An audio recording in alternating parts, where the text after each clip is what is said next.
আজকে AB party যে সুন্দর আয়োজনটি করেছে গণ ইফতার, আমার বক্তব্যের আগে এখানে হাত তুলে যাদের হাতগুলো দেখলাম যে গত বছর যারা এসেছিল তার একটি বড় অংশ এবার তারা এসছে, অর্থাৎ এই আয়োজনটি তাদের কাছে ভালো লেগেছে। বাংলাদেশে কিন্তু এখন খাবারের যে খুব অসুবিধা, মানুষ খুব যে না খেয়ে থাকে এমনটি নয়, মোটামুটি ভাবে কর্ম করলে খাওয়া মিলেই যায়, রিক্সা চালানো যায়, শ্রম দেওয়া যায়, যে কোনো ভাবে আয় ইনকাম করে কিন্তু খাওয়া যায়। কিন্তু এবি পার্টি যে আয়োজনটি গত বছর করেছে, এবছরও তারা হাজির হয়েছে। তার আগের বছরও যে আয়োজনটি করেছিল সেখান থেকেও দেখলাম যে উল্লেখযোগ্য সংখ্যক তারা উপস্থিত হয়েছে।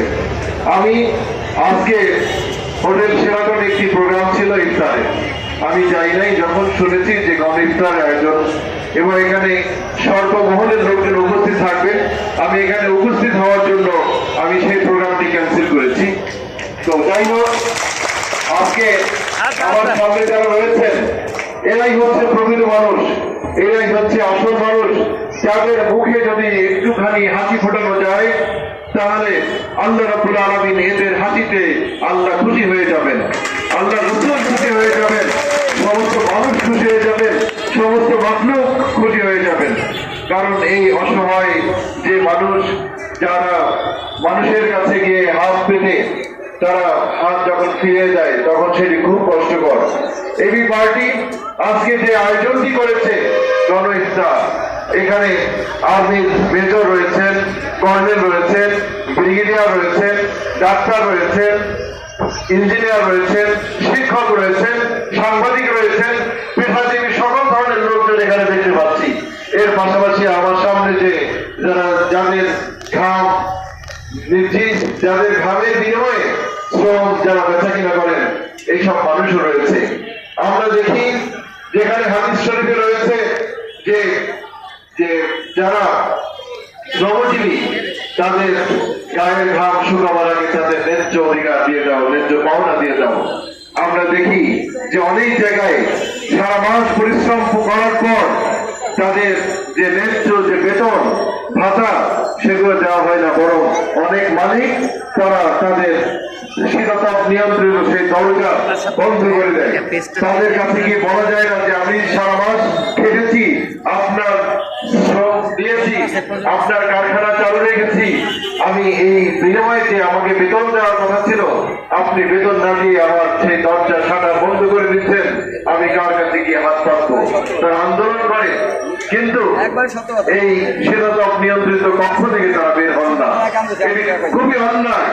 আমাদের এই ভাইয়েরা তারা তাদের রক্ত ঘাম এর বিনিময়ে এই যে সব কারখানা কল কারখানা সচল রাখেন, তাদেরকে আমরা যদি একজন শ্রমজীবী হিসাবে শুধু একজন এমপ্লয়ি হিসেবে দেখি তা কিন্তু নয়, বরং তাই তিনি হচ্ছেন এই একটি কল কারখানা, একটি অফিস আদালতের তিনি একজন পার্টনার, তিনি একজন সেই শ্রমের ভাগিদার। অতএব আমরা দেখতে পাই তাদেরকে মূল্যায়ন করা হয় না, তাদেরকে দূর দূর করে কাঁদিয়ে দেওয়া হয়। এই জাতীয় কর্মকাণ্ড যারা করেন তাদের জন্য শিক্ষণীয় হচ্ছে এবি পার্টি আজকে যে সুন্দর আয়োজন করেছে। আজকে যে সর্বমহলের মানুষজনদেরকে এক কাতারে এক দামিয়ানার নিচে এক ফ্লোর ম্যাটে বসিয়ে সবাই মিলে যে একটু পরে আজান হবে এবং ইফতার করবো, এবি পার্টি আজকে সুন্দর আয়োজনটি করেছে। যার মাথা থেকে এসছে বা এই সংগঠনটি যে আয়োজনটি করেছে, আমি তাদের জন্য প্রাণ করে দোয়া করছি। তারা শুধু এই একটি জায়গায় নয়, বরং আমি শুনেছি বিভিন্ন জায়গায় এই কার্যক্রম তাদের অব্যাহত রয়েছে।